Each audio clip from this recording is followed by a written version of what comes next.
never leave us nor forsake us. Amen. Because God is the one amazing God in our life. To God be all the glory. Thank you, Lord, for another year of life. And I know that those struggles and challenges make me strong. So thank you. Before we move on, I'd like to thank the Lord for the blessings for the year and all my life. So He provided everything, especially in my faith, and also for the church, for the family. I'm very grateful to be part of it. I give back all the glory to the Lord. Amen. Anniversary. Happy anniversary.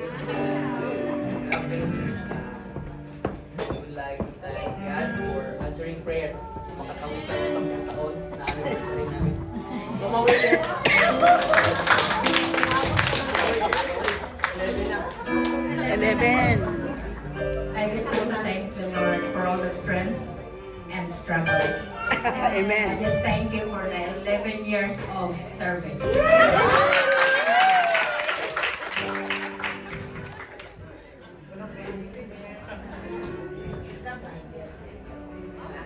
I'm just happy.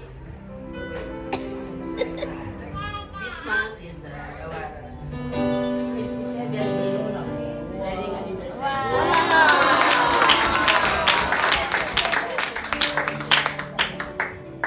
I'm celebrating with you, my family, but my husband is not with me.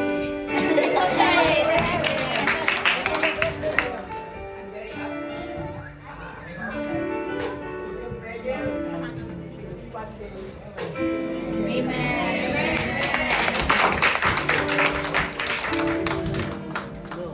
I thank God for another year in my life. I'm 22.